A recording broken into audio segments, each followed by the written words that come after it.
तो मैं आपको ये बताना चाहता हूँ, ये सेशन जो होते हैं ना सैटरडे, ये आपको खुद की पहचान के लिए होते हैं कि आप खुद को पहचानो। हर सैटरडे हमारे यहाँ क्लास में लगती हैं, जो प्रैक्टिकल करना चाहते हो प्रैक्टिकल करते हैं, और बाकी जो सेशन ज्वाइन करते हैं, और इस क्लास के बाद भी जिनको प्रैक्टिकल करना रहता है वो करते हैं। क्या हर सैटरडे आपको जगाया जाता है कि आपको अगर कुछ कमियां हो रही है तो सेशन के दौरान आपकी कमियों को आप दूर कर सकते हो और क्वेश्चन कर सकते हो। तो ऐसा ये 22वां सेशन है ना सर, 22वां सेशन है। वो सर 22वां सेशन के, और लेक्चर मान के चलिए 44 हो चुके हैं, मतलब 22 into 2 44 sessions। ठीक है। तो कई बच्चों को इसमें इम्प्रूवमेंट हुआ कि नहीं हुआ है? किसका हुआ है? दिख रहा है, लेकिन अभी सेशन के बाद पता चलेगा किसका इम्प्रूवमेंट हुआ है किसका नहीं हुआ है। ठीक है, पिछली बार भी हुआ था, ठीक है। तो आज का जो सेशन का टॉपिक है, मेरा टॉपिक है सॉफ्ट स्किल। सॉफ्ट स्किल क्या कहलाती है, कोई बताएगा? हाँ, अभी इसने बोला कोमल, मेरे भी यही बोलने वाला था मैं कि लोग कोमल बोलेंगे, मेरे दिमाग में पहले यही था। सबसे पहले बच्चे यही बोलेंगे कोमल, सॉफ्ट। हाँ, ये बोला बिहेवियर, मतलब बर्ताव। आज के समय में अगर आप जॉब पे जा रहे हो, किसी कंपनी में इंटरव्यू दे रहे हो, आपकी 4 साल की डिग्री में जो आप सीखते हो वो सिर्फ आपको 15% या 20% काम आता है, लेकिन 80% आपकी सॉफ्ट स्किल काम आती है, और वो जिंदगी भर काम आती है। बच्चे क्या करते हैं, 4 साल अपनी डिग्री को इम्प्रूव करते हैं, अपने नंबर इम्प्रूव करते हैं, लेकिन सॉफ्ट स्किल कोई इम्प्रूव नहीं करता।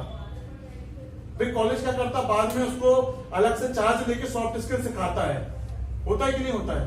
लेकिन अगर उसी दौरान अगर बच्चे सॉफ्ट स्किल की तैयारी करें तो वो इंटरव्यू में पास होंगे और कंपनी में लगातार बने रहेंगे।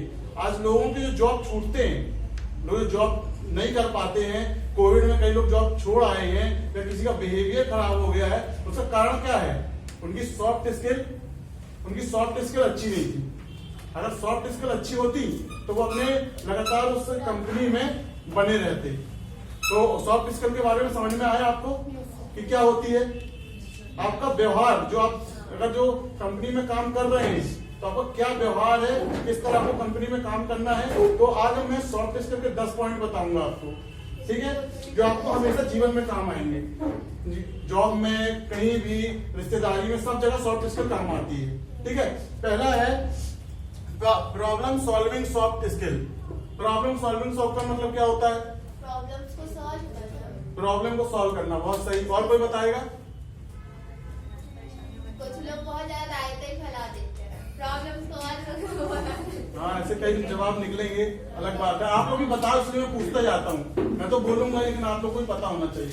प्रॉब्लम सॉल्विंग का मतलब क्या होता है? आज कोविड आया, कोविड में कई जगह आपने देखा है कि कई लोगों के तो व्यापार नए चालू हो गए। कई लोग ने जिनकी ग्रोथ नहीं थी, यूट्यूब चैनल में भी ग्रोथ हो गई, ऑनलाइन क्लासें चालू हो गई, तो उन्होंने क्या किया, प्रॉब्लम को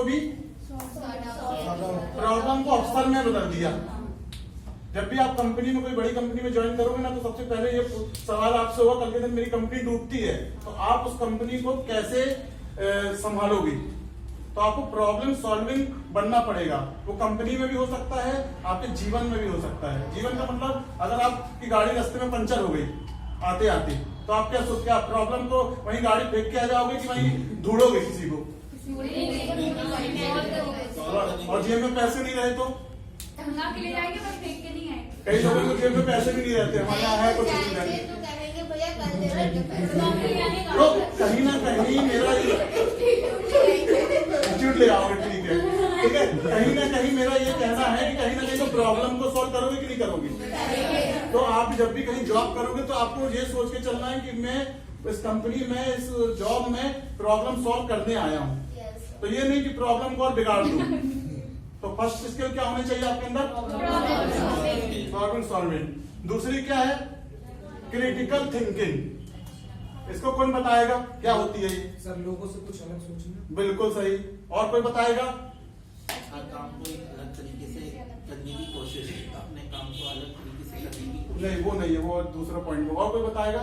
क्रिटिकल आलोचनात्मक मतलब कुछ अलग सोचना। आप काम कर रहे हो तो आपको अलग सोचना बहुत जरूरी रहेगा। इसमें क्या है, आपको सवाल पूछना चाहिए लोगों से। मैंने कंपनी में काम कर रहे हो ना, सवाल पूछो। दूसरा है जानकारी हासिल करो उस चीज के बारे में जिस पर काम कर रहे हो। तीसरा है हर चीज की जानकारी की परख होना चाहिए। किसी चीज में अगर इंटरव्यू देने जा रहे हो, आपको उस इंटरव्यू के बारे में आपको मालूम ही नहीं है कि क्या पूछेंगे, क्या सिलेबस से पूछेंगे, क्या आगे क्या, मतलब पूरी विस्तार से जानकारी नहीं है कंपनी क्या करती है, तो आप इंटरव्यू देने क्यों जा रहे हो, ये बताओ। कई बच्चे रहते हैं सर इंटरव्यू के लिए आए हैं, किस कंपनी में आए कंपनी का नाम भी नहीं मालूम, किस पोस्ट के लिए आए नाम नहीं मालूम, सीधे पहुंचा दिए रिज्यूम और इंटरव्यू में चले गए। तो आपको क्या होना चाहिए, हाँ पूरी किसी भी विषय के बारे में जानकारी होना चाहिए। तीसरा क्या है, फ्लेक्सिबिलिटी, ये तो बहुत ज्यादा इंपॉर्टेंट है कि नहीं है। ये क्या कहलाएगा, इसको हिंदी में क्या बोलते हैं, लचीलापन। किन किन में है किसमें नहीं है वो हाथ उठाए। कंपनी अगर आप कंपनी स्मूथ होना चाहिए, समझ रहे हो आप। कंपनी अगर आप इंटरव्यू देने जा रहे हैं तो आप ढीले ऐसे जाओगे, जैसे बिल्कुल खाना पिया आराम से पहुंच गए, तो वो कंपनी वाले भी सोचेंगे कि ये हम इनको संभालेंगे कि कंपनी हम ये कंपनी को संभालेंगे। तो आपकी बॉडी में लचीलापन होना चाहिए। इसको ज्यादा विस्तार से नहीं समझा सकते, ज्यादा जानते हो आप, ठीक है। इसके बाद फोर्थ पॉइंट क्या है, ये सबसे इम्पोर्टेंट पॉइंट है, टीम वर्क। टीम वर्क का क्या मतलब क्या आता है, देखिए कोई भी बड़ा बिजनेस है, कोई भी बड़ी कंपनी है, कोई भी बड़ा व्यापार है, वो टीम वर्क में काम करता है। आज हमारे पास हम और हमेशा टीम वर्क में काम करते हैं, हमारे साथ जो और रोहित है वो भी टीम वर्क में काम करता है। अगर आप टीम वर्क में काम करोगे तो आपका बिजनेस बढ़ेगा। आप किसी कंपनी को ज्वाइन करते हो, किसी जॉब को ज्वाइन करते हो और अगले कर्मचारी से आप बोल ही नहीं रहे हो, तो आप भी कुछ नहीं सीख पाओगे उससे, समझ रहे हो आप। तो अगर आपकी टीम वर्क अच्छा है तो आप आगे बढ़ते जाओगे। टीम वर्क का मतलब अगर आप टीम में रहोगे, अब 4 लोग 5 लोग जब कंपनी में लंच होता तो सब इकट्ठे बातें करते हैं, वो टीम वर्क कहलाता है। कंपनी जब टीम वर्क में रहती है तो ही आगे बढ़ती है। चाहे वो अंबानी, अंडानी, टाटा, बिरला, वो अकेले बिजनेसमैन, ऐसे नहीं कि बड़े सबसे अकेले बढ़ गए हों। आज उनकी टीम इतनी फैली है पूरे देश में, तब जाके वो आज उनका नाम चलता है।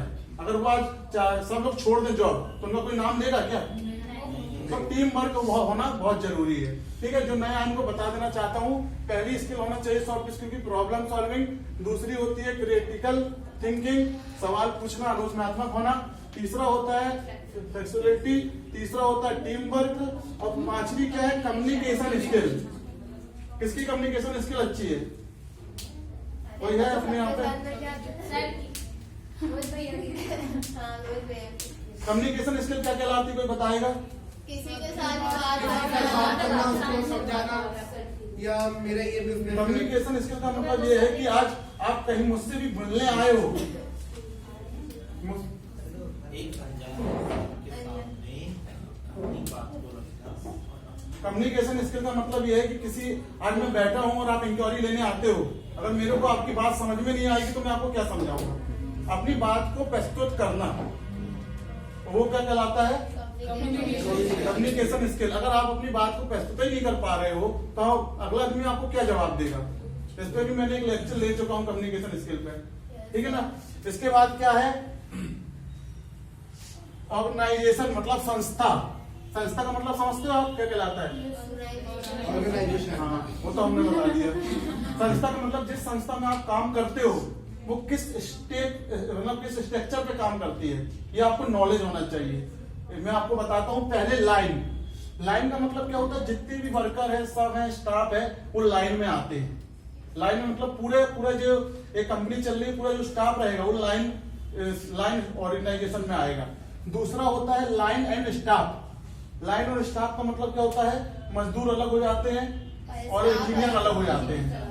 तीसरा होता है फंक्शन में क्या होता है, जो रिसर्चर होते हैं, मतलब जो बड़े पद पे रहते हैं वो अलग हो जाते हैं।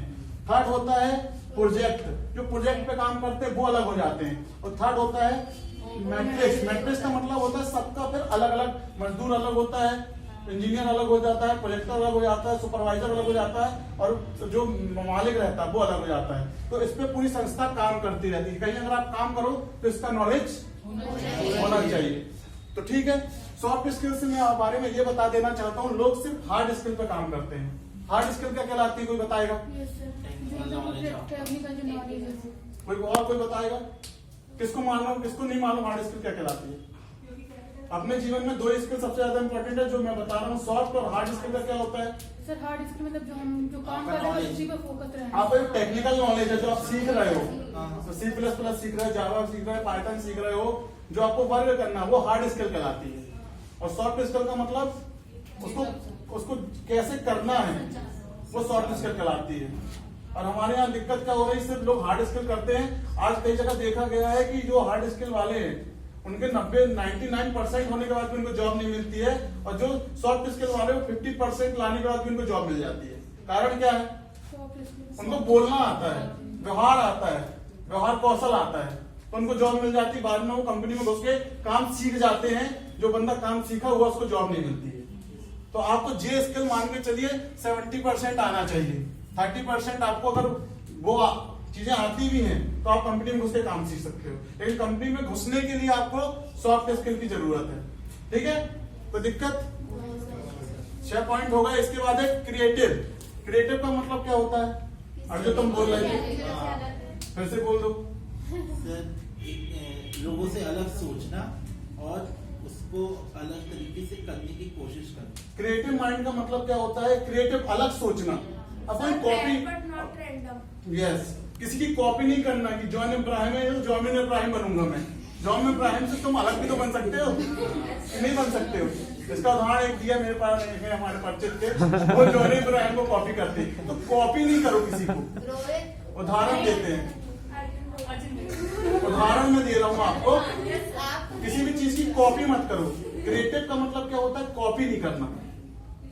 कॉपी का मतलब ये नहीं कि अब फेसबुक के उठा के कॉपी कर दी किसी ने। सर जॉन का ये मोटिव कॉपी क्यों करता है, क्यों अच्छे लगते हैं, मैं बता रहा हूँ सर। वो एक स्मोक नहीं करते, ड्रिंक नहीं करते, कहीं पार्टीज में नहीं जाते, नेपोटिज्म में नहीं आते, किंतु उसने 2002 से जो स्ट्रगल किया 20 साल में बॉलीवुड में कोई नहीं कर सकता था। एक टाइम में पूरे बॉलीवुड में से स्टार किड का रास्ता, किंतु उसने करके दिखाया। अब वो बंदा क्यों मूवी बनाता है? क्यों? जॉन को देख लेकिन ये नहीं, वो मूवी परमाणु क्यों बनाया, उसके बाद फिर मद्रास कैफे क्यों बनाया, उसके कारण के लिए। कारण ठीक है, मैं टॉपिक पे आ रहा हूँ।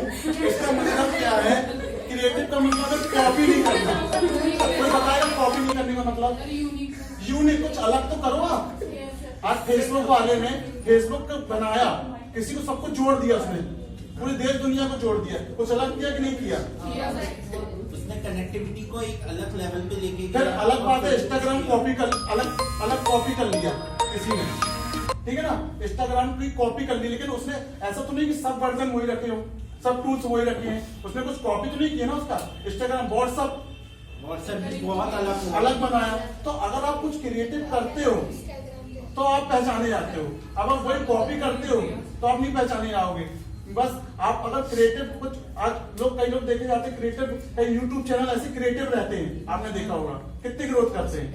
अगर कोई आप न्यूज पढ़ोगे, कोई सब चीजें करोगे तो मतलब नहीं। अगर आप क्रिएटिव हो तो कंपनी आपको आगे बढ़ाती है। कंपनी आपसे पूछती है कि ये चीज बताओ कि अगर हम लोग को कंपनी में बढ़ाना है तो कुछ आइडिया दो, आप क्रिएटिव आइडिया दो।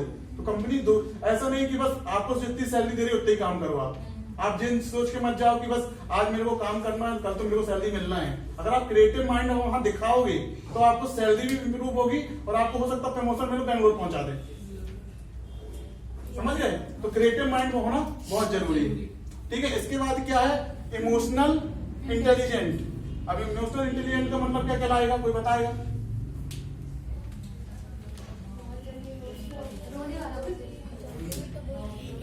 भावनात्मक बुद्धिमत्ता मतलब क्या होता है कि कोई भी निर्णय, कई बार क्या होता है जैसे कोविड में कई लोग फंसे थे बाहर, दिल्ली में थे या बेंगलोर में थे या पूना में थे जहां जो कोविड ज्यादा था।